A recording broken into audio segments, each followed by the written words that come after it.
Today I'm with Daniel Garcia, the CTO of Bellefield, best known for their iTimekeep apps. Danny, welcome. This is a very crowded market, almost like a Coke and Pepsi, with some of the major players fighting against each other. What does Bellefield have to offer to make itself a viable third player in this sector?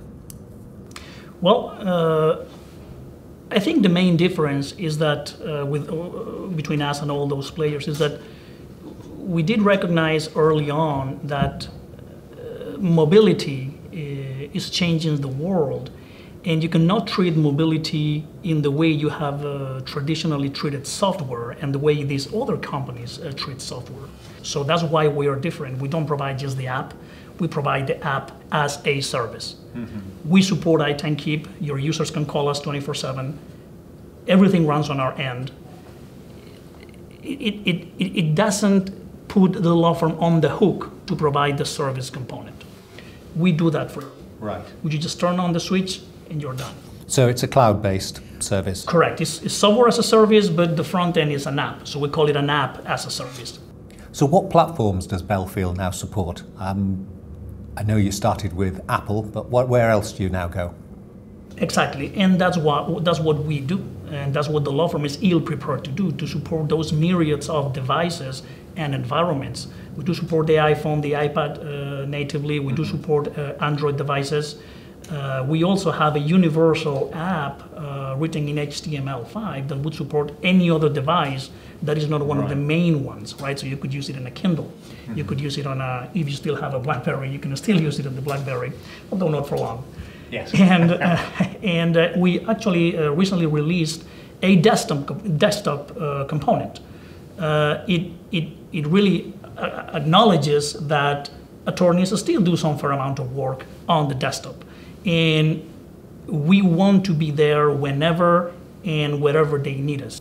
I've downloaded and read your ultimate guide to timekeeping, and one of the things you're very keen to stress in there is that there's a cultural issue involved with timekeeping. Can you explain a bit more about that? Well, let me put it this way.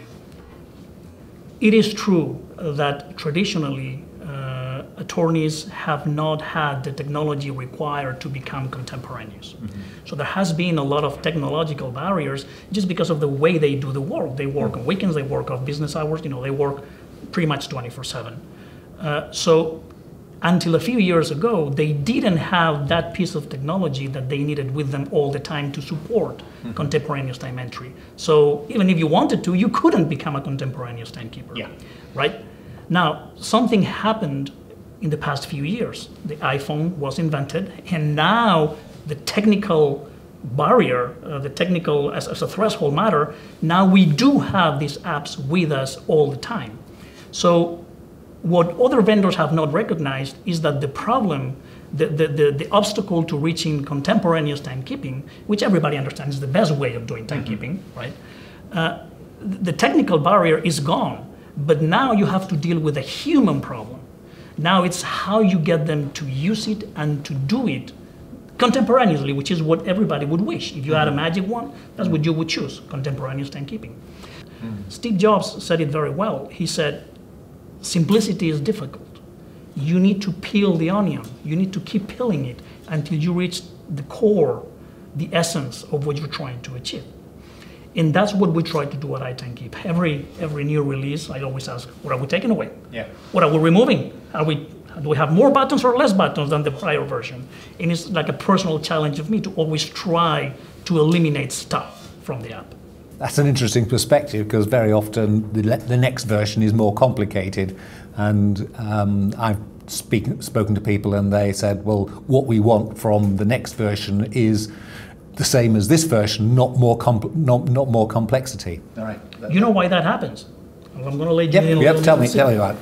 You talk about our competitors, the big players. Well, they're never going to get it right because it's not in their DNA. The way they build software is driven by the way they sell software, and the way they sell it is by having their salespeople talk to whom? To the IT department at the firm. Mm-hmm. And who's in there? Well, people like me, engineers. We like stuff. We like buttons. We like features. Can it do this? Can it do that? Can I customize it in this other way? So the sales guys take all those conversations, they go back to their development and they say, it needs to do this, and that. And the developers say, sure, we can do that.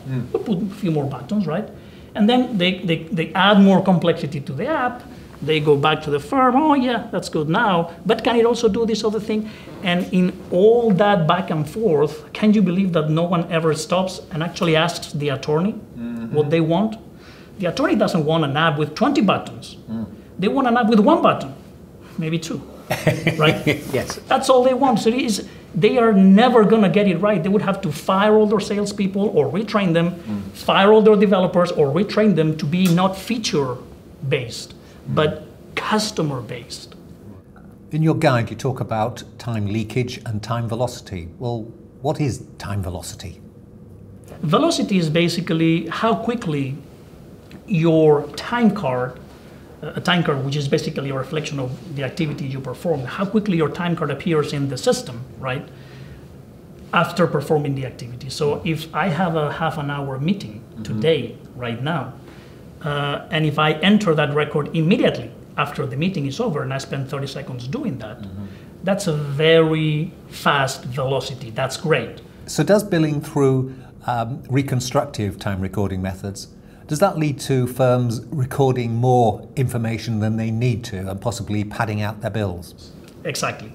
And that comes from what we've discussed before. The more you separate the activity from the recording, the less accurate you're going to be and the less complete. So you find yourself at the end of the week or at the end of the month, you're, as an attorney, you're between a hard and a rock, a rock and a hard place. Yeah. Sorry. On one end, you do the total, you look at the total and you see that you are clearly falling short of whatever you have budgeted for yourself. On the other hand, you have the client exerting pressure and you know, you need to be very careful with that. So what do? Some people are going to pad, right, to meet their own standards, right, their billable, right? Yeah. And then the client is going to be mad. But we've spoken to many attorneys, and what we find is that actually those are the fewest attorneys that do that. Most of what the attorneys do is they actually shortchange themselves. They take the hit. They just don't pad the bill. And the reason, not only they tell us that, but one thing we do when we go to a firm is we do a pre-iTime keep and a post-iTime keep analysis. And you can clearly see the difference between the amounts that of billable hours before iTime keep and after iTime keep. It is much higher. And not because they're working harder, it's because now they have an easier way to record. They don't miss anything, and they're confident that what I have is something that I can defend in front of my client. Right. With the growth of alternative billing arrangements, are we now seeing law firms using time recording as a management tool? Exactly. Not just that. What we have seen is that clients, even when they agree to an alternate fee or a fixed fee, that's only going to change the amount of money they're going to pay you. They're still demanding very detailed bills. So that because big data is big, right? And they want to slice and dice and analyze, right? So they're still going to demand that data from you. You're going to still have to do detailed time records. And every day that goes by, they're going to have to be more detailed and more accurate because your clients are going to be slicing and dicing you and analyzing and ranking firms based on activity code A101, right?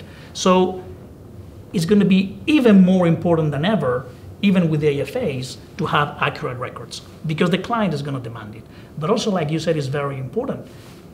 How is the law firm going to know when they agree to a fee whether they're being profitable or not? Are lawyers getting better at understanding the difference between total billable hours and the actual profits they make?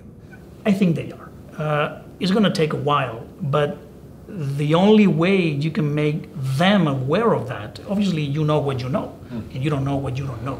So only by surfacing those costs and those analysis and that kind of business intelligence, you're going to be able to look at the screen, look at the graph and say, oh, look, right? Big data is very important and very useful. It's going to be able to eliminate all those intuitions that we think we have, and it's going to cut through them and it's going to show you the truth. And what about the future? Where's Bellefield going next? Well, our goal is to become the platform through which all the time entry transactions flow through.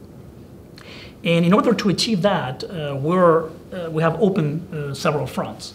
Number one, we're continuing to engage with the attorneys to make them enter more time, to increase their velocity. We're going to start introducing gamification into the app, right. Rewards, measurements, business intelligence. That's going to really increase the adoption and the engagement with the end user. But we've also realized that with mobility, attorneys are not just using iTime Keep, they're using their iPads and their iPhones to do all sorts of stuff. And time capture is not, or passive time capture is not going to work on those devices. It doesn't work today, it's not going to work in the future. So what we have done is, hey, attorneys reviewing documents in this particular app, or they are dictating on this particular app. Wouldn't it be great if we could talk to those app vendors, and through our programming interfaces, we could let attorneys do whatever work they do in that app, and at the same time associate a time record with that activity, because many of those activities are billable. Yeah. So, for example, we just closed a partnership with Winscribe. They do dictation, thousands and thousands of law firms use their product. We have integrated our two products, so now when I dictate inside the Winscribe app, I don't even need to switch to iTime Keep. I can just associate a time card right there within Winscribe, so that I don't have to go back later at the end of the month and what did I do in Winscribe? No, yeah. You associate the record, so you increase engagement, yep. You increase the ways or the avenues in which you can allow attorneys to enter time by enabling that functionality in other apps. And we're also increasing the value of our platform by offering things like e-billing hub validations. We also just closed another partnership with them, so that every time card that comes through us, is going to have more value because it's going to be pre-validated. Yeah. You're not going to have a problem 2 months down the road when your billing department tries to go and submit that bill. Yeah. It's going to be validated at the time of entry. So we're increasing the value of the platform, increasing engagement with the users, and really a lot of exciting things that we will be announcing next year. That's great. Danny, thank you very much. You're welcome. Thank you for having us.